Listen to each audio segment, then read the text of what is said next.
로이드 존스의 영적 침체에서 발제했습니다. 19장 하나님의 평강. 모든 신약이 이 특별한 문제에 당면하여 초대교회의 그리스도인들로 하여금 환경의 폭군을 이기도록 도와주기 위한 의도에서 쓰여졌다고 말할 수 있는 가장 좋은 신뢰 하나를 여기에서 끄집어낼 수 있습니다. 그들은 매우 어려운 세계 속에 살고 있었으며 많은 고난을 당하며 견디어야 했습니다. 하나님으로부터 부르심을 받은 이 사람들은 어떻게 이러한 환경을 극복할 수 있는지를 가르쳐주기 위하여 편지를 썼습니다. 그것은 신약의 대주제이기도 합니다. 아무것도 염려하지 말라고 바울은 말하고 있습니다. 여러분이 이런 근심의 상태에 있었을 때를 회상해 보십시오. 그것이 얼마나 제어될 수 없는 것이었던가를 기억해 보십시오. 여러분은 누워서 잠을 못 이루고 있었습니다. 만일 잠을 잘 수만 있다면 온 세상을 다 주어도 좋겠다고 탄식하였습니다. 여러분의 그 사람에 대한 관심, 사랑 그 자체가 근심의 원인입니다. 만일 여러분이 그 사람에 대하여 아무것도 생각하지 않는다면 여러분은 근심하지 않을 것입니다. 여기에서 여러분은 마음과 애정이 어디에서 들어오는지를 아실 것입니다. 그뿐 아니라 상상력이 또 있습니다. 상상이야말로 근심을 여러 가지로 일으켜주는 원인입니다. 여러분이 어떤 상황에 부딪혔는데 그러나 단지 그것만이 전부라면 여러분은 아마도 누워서 곧 잠이 들 수 있을 것입니다. 그러나 상상을 하게 되면 여러분은 이렇게 생각하기 시작합니다. 이런 일이 혹은 저런 일이 일어나면 어떻게 될까? 오늘 밤엔 모든 것이 잘 통제되고 있다. 그러나 만일 내일 아침에 기온이 올라가면 어떻게 할까? 이런 상태가 계속되다가 저렇게 되면 어떻게 할까? 여러분은 이러한 상상들로 마음이 설레게 되어 여러 시간 계속 생각을 하게 됩니다. 이런 여러분의 마음은 여러분을 잠 못 이루게 합니다. 다음에 상상의 세계에서 보다 오히려 순수한 사고의 세계 속에서 보다 더 많은 생각을 가지게 됨을 볼 수 있습니다. 여러분은 여러 가능성들을 깊이 생각하다가 몇 가지 입장을 가정하여 그것들을 이리저리 분석하여 다루면서 그 일이 일어나면 우리는 이런 조치를 취해야 할 것이다. 아니면 저런 일을 하지 않으면 아니 될 것이다. 라고 말하는 자신의 모습을 보게 될 것입니다. 여러분은 생각이 어떻게 활동하는지 아실 것입니다. 마음과 생각이 오히려 모든 권세를 좌우합니다.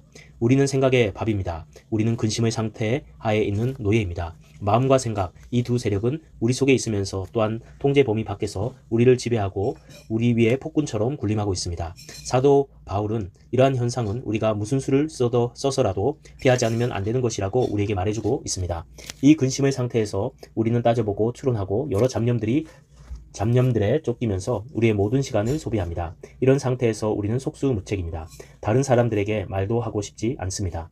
그들이 우리와 이야기할 때에 귀를 기울이고 있는 것 같지만 생각은 다른 곳으로 방황하고 있습니다. 이렇게 슬프게도 무력한 모습이 우리의 간증입니다. 우리는 다른 사람들에게도 아무런 가치도 없는 사람이 되고 무엇보다도 우리 자신이 주님의 기쁨을 잃어버리고 있는 것입니다. 두 번째 원리로 우리는 이러한 내적 혼란을 피하기 위하여 어떻게 해야겠습니까? 바울이 본문에서 가르치고 있는 것은 무엇입니까? 걱정하는 것을 그만하고 마음을 강하게 가지라고 말하는 것은 상식이나 심리학이 말하는 식입니다. 바울은 무슨 특별한 이유가 있어서 그러한 상태에 있는 사람에게 걱정하는 것을 그만두라 공부하는 것이 소용없는 일이라고 말하는 것이 아닙니다. 어떻든 이것은 이른바 감정 억제입니다.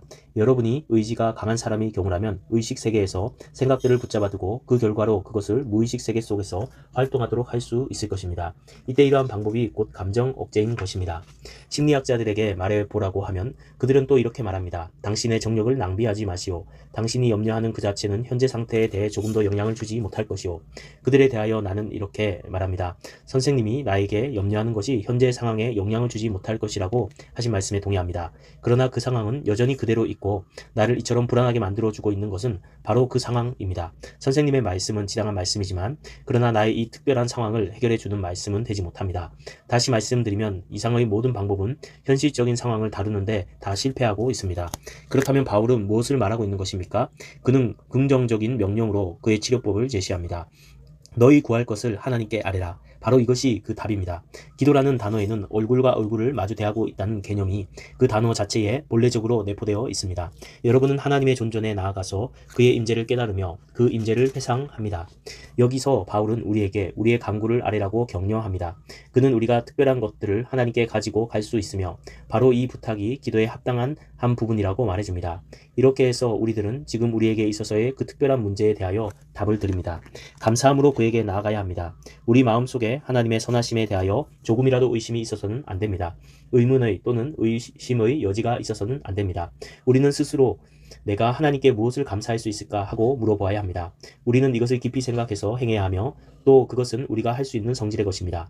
나는 지금 이 순간 고통 중에 있기는 하지만 나는 하나님께 나의 구원과 그가 그의 아들을 보내사 나와 나의 죄를 위하여 십자가에서 돌아가시도록 하신 일에 대하여 감사드릴 수 있습니다. 내 앞에 당면해 있는 감당기 어려운 문제가 있음을 나는 안다. 그러나 이것도 하나님께서 나를 위하여 행하신 것이다. 나는 하나님께서 그가 그의 아들 우리 주 예수 그리스도를 세상에 보내신 것을 감사드린다. 나는 하나님께서 그 자신의 몸으로 십자가 상에서 나의 죄를 담당하신 것을 감사드리며 또 나를 의롭다 하시기 위하여 다시 살아나신 것을 감사드리며 내 마음을 쏟아 바치겠다. 나는 내가 과거에 받았던 많은 축복을 인하여 하나님께 감사드리겠다. 우리는 우리의 생각과 모든 힘을 다하여 하나님께 감사드리며 찬양드릴 이유를 찾아내어야 합니다. 셋째, 이것은 그렇게 행하는 모든 사람에게 약속하신 하나님의 은혜로운 약속입니다. 그리하면 하나님께서 그 모든 것을 다 쫓아내시고 제거해 주실 것이라고 바울은 말합니까? 바울은 그렇게 말하지 않습니다. 그는 그런 것들에 대하여 언급하고 있지 않습니다. 그는 사실 그 걱정거리에 대하여 아무것도 말하고 있지 않습니다. 나에게 있어서 이것이야말로 신앙생활에 있어서의 가장 박진감을 주는 것 중에 하나입니다. 복음의 영광은 바로 이것, 즉 복음이 우리 환경에 대해서가 아니라 바로 우리에게 관심을 가지고 있다는 사실입니다. 복음의 궁극적인 승리는 우리의 환경이 어떠하든지 간에 우리 자신은 바로 서 있을 수 있고 여전히 전진할 수 있다는 사실입니다. 그것은 우리의 상태에 관하여 말하는 것이 아닙니다. 그것은 우리를 괴롭히고 혼란하게 만드는 그런 것들에 관하여 말하는 것이 아닙니다. 그런 것들에 대하여 한마디도 말하고 있지 않습니다. 그러한 것들이 일어날지 안 일어날지에 대해서는 나는 모릅니다. 바울은 두려움의 대상이 되는 그런 일이 생기지 않으리라고 말하지 않습니다.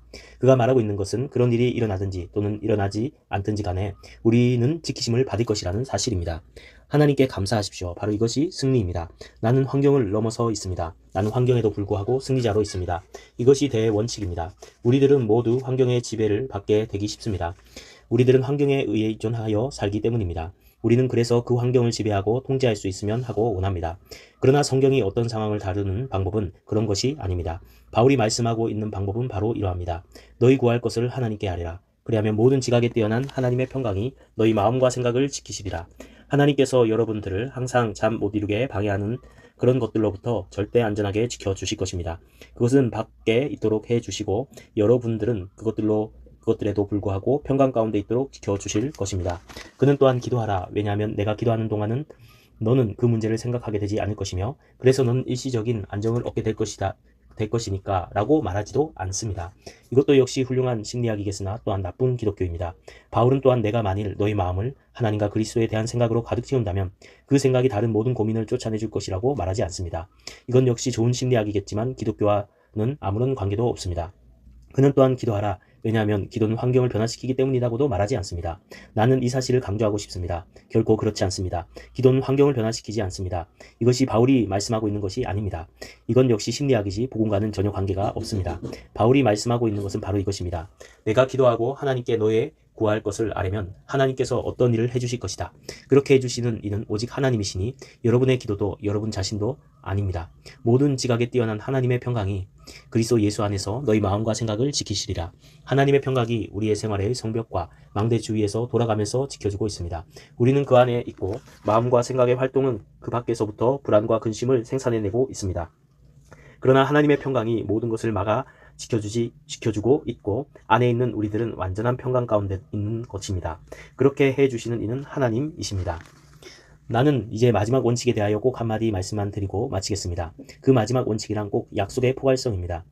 아무것도 염려하지 말고 이 말씀 가운데 아무것도는 모든 일에 있어서 라는 뜻이 내포되어 있습니다. 어떤 것이 되든지 상관없습니다. 거기에는 제한이 없습니다. 사랑하는 그리스도인들이여 여러분들을 쓰러뜨리고 불안의 희생물이 되게 하고 당신의 신앙생활과 복음 증거의 생활을 좀먹게 파괴하는 그 못된 염려를 그것이 무엇이든지 간에 하나님께 아뢰십시오. 여러분이 그렇게 한다면 모든 지각에 뛰어난 하나님의 평강이 당신의 마음과 생각을 지키고 보호하고 경계해 주게 될 것을 절대적으로 보증하고 있습니다. 여러분 속에서 마음과 생각의 그 강력한 혼란이 여러분에게 영향을 주지 않을 것입니다. 저 시편 기자와 같이 여러분은 눕기도 하고 자기도 할 것입니다. 여러분은 그 완전한 평강을 알게 될 것입니다. 여러분은 이것을 알고 계십니까? 그 평강을 소유하셨습니까? 이것은 단 순간의 또 하나의 이론에 불과한 것입니까? 아니면 실제로 일어난 것입니까? 2000년 가까운 기독교 역사가 이것이 하나의 사실임을 선포한다고 나는 강조합니다. 저 성자들과 순교자들과 위대한 신앙 고백자들의 이야기를 읽어보십시오. 말할 것도 없이 여러분은 현대의 많은 성도들의 간증 속에서도 똑같은 증거를 얻으실 것입니다. 최근에 나는 몇 년 전까지 구세군 대장으로 있었던 조지 카펜터의 간증을 책으로 읽었습니다. 그는 자기와 자기의 아내가 그렇게도 귀엽고 사랑하는 그들의 딸, 젊은 나이에 낯선 아시아에서 선교 사업에 헌신하였던 그 딸과 이 땅에서의 영 이별하지 않으면 안 되었다는 사실을 말하였습니다. 갑자기 딸이 장티푸스에 걸렸습니다. 물론 그들은 기도하기 시작했습니다. 카펜터 부부는 어쩐지 그 이유는 말할 수 없지만 딸의 건강 회복을 위해 기도할 수 없다는 느낌이 들었습니다. 그들은 계속 기도했습니다. 그러나 그들의 기도는 주께서 원하시면 우리 딸 아이를 낫게 하실 수 있나이다 였습니다. 그들은 적극적으로 딸을 고쳐달라고 하나님께 구할 수 없었습니다. 다만 주께서 원하시면 하실 수 있나이다 하는 것이었습니다. 그들은 더 나아갈 수 없었습니다. 그들의 기도는 그와 같이 6주간 계속하였습니다. 그때 이 아름다운 소녀는 죽었습니다. 소녀가 죽던 바로 그날 아침 카펜터는 그의 아내에게 말했습니다. 여보, 내 마음속에 이상스럽게도 평온함이 느껴지는구려. 그의 아내도 나도 꼭 같은 느낌이에요 라고 대답하고는 또 말하기를 이것은 틀림없이 하나님의 평강이라고 생각해요 라고 하였습니다. 과연 그것은 하나님의 평강이었습니다. 그것은 그들의 마음이 상처받지 않도록 마음과 생각을 평온하게 지켜주시는 하나님의 평강이었습니다. 그때 그들은 그들의 구할 것을 바르게 아뢰었던 것입니다. 그랬을 때 놀랍게도 너무도 이상하게도 이 때문에 오히려 거의 자신들을 책망할 정도였습니다만 이 놀라운 고요와 평강이 그들에게 임하였던 것입니다. 그러므로 기도와 간구로 그리고 감사함으로 여러분의 구할 것을 그에게 아뢰십시오. 그리하면 그는 그리스도 안에서 그의 평강을 통하여 여러분의 마음과 생각을 안식하도록 지켜주실 것입니다.